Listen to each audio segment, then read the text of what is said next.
what's up? Welcome back to the channel. I am Kat, and on here we talk about style, fashion, shopping, stuff like that. So if that sounds cool, please subscribe.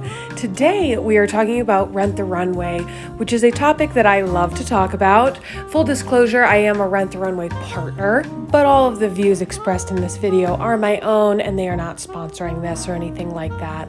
So today I wanted to talk about the announcement that Rent the Runway made, which is that they opened the vault. So let me jump back a little bit here and let's take a look at the vault.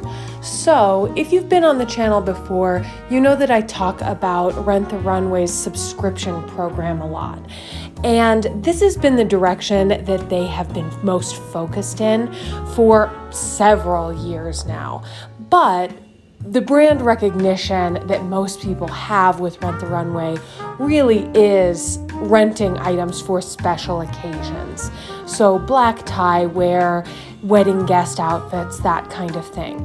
However, I would say that in recent years, especially since 2020, they have really shifted towards elevated casual looks, elevated work looks.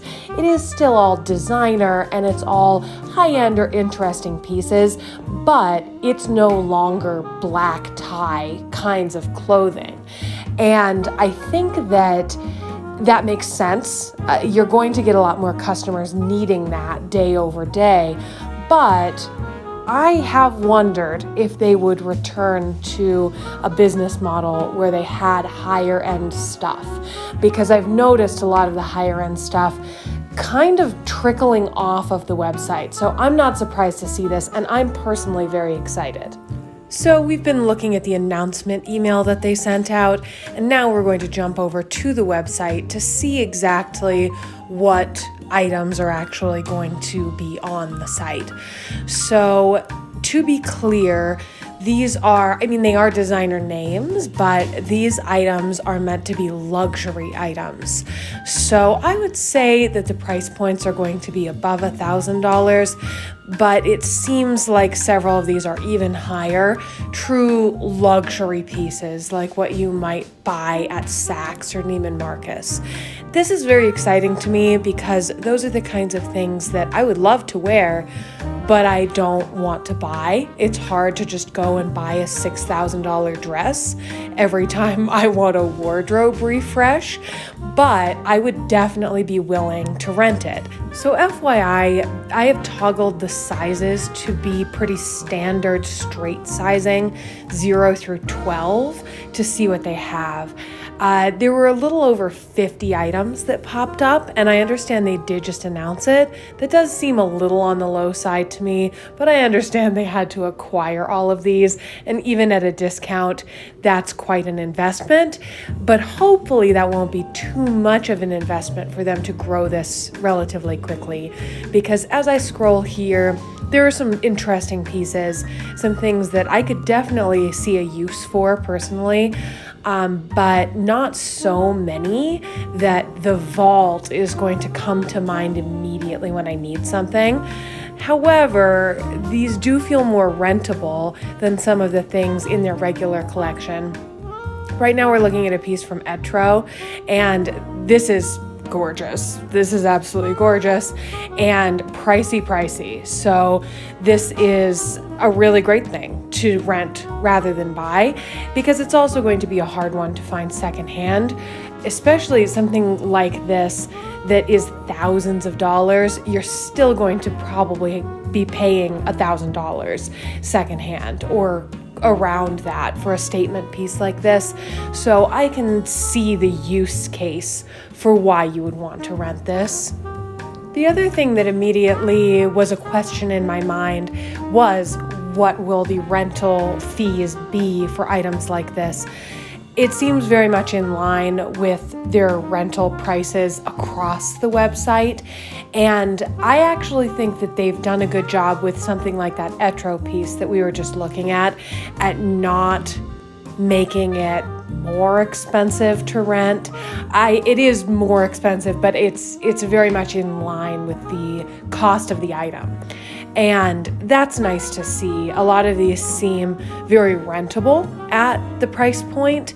It's not completely out of line with designer pieces that are considerably cheaper retail cost. Comment below. I would love to know your opinion. As a big rental fashion person myself, I think that these prices are fair and I understand how they got to them. But would you rent this? Would the price be the reason that you would rent it because it's such good value for such a high ticket item? Or would you go for something else on their site instead that is already a lower retail price? I'm just curious. I would love to know. So then I toggled the sizing to see what would happen if we looked at plus sizing. So if we rent the Runway and designer fashion, that would be 14 to 20 or 22, I believe, Rent the Runway offers. And this cut the offerings considerably. So we went from about 50 down to 5, and nothing was available above a size 16. For size 14, there were about 12 or 15 items.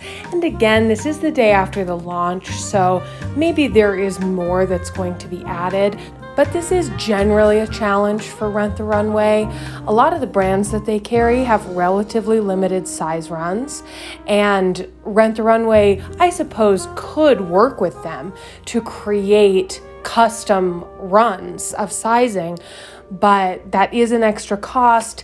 And I don't really think they're at a place that they can do that, even though I would like them to. But with these even more expensive items, so many of these, if you were to buy them at a department store, you would likely get it tailored to you, or could even put in a custom order. Some of these are much more couture brands. You could get something that would be much easier to tailor down. When you're renting it, that's not an option. So that's just something to consider. One of the things that I find most exciting about this new section of Rent the Runway is the level of quality that these items have. When you get into these really high price points, a lot of these items truly are much more interesting, and there has been a lot more craftsmanship involved in the making of them. And that is cool. I think that that's great to offer to people that otherwise wouldn't be shopping in that price point. So I think that that is a very interesting option. So overall, my initial reaction is very positive. I think that this is a good move for the brand. I think that it keeps them true to their initial mission, hopefully without compromising the more everyday kinds of items that they have come to be known for now. What do you think? I would love to hear your opinions in the comments. Is this an element of the service that you would try? Does this make you more interested in their subscription service? Less interested? Let me know what you think. Let me know which of these items you might rent, and let me know if there are any brands that you would hope that they would carry in the future. For me, I see a few listed that I don't see on the website yet, which is why I mentioned a couple of times that they have just launched this. I don't think that the full catalog is live yet, because they did mention Brandon Maxwell, and I didn't see a lot of Brandon Maxwell, and I love Brandon Maxwell. I would also be really excited to see Carolina Herrera, a huge favorite of mine. I would love to see more Oscar de la Renta. I'm a big fan, and it might be kind of a pipe dream, but I would love to see things like Dior, YSL, Chanel. I don't think Chanel would sign off on that, but wouldn't it be cool? So we can dream, can't we? Let me know what you're dreaming that they might offer, and I will see you next time. Thanks for checking out this video. This was a bit of a different vibe. Let me know if you want to see more like this. And if you want to see a video that's not so much like this, be sure to tune in tomorrow. I am doing Vlogmas, and I have a whole bunch of shopping vlogs, try-on hauls, reviews, so be sure to check that out. Thanks so much for hanging out with me today, and I'll see you next time. Bye.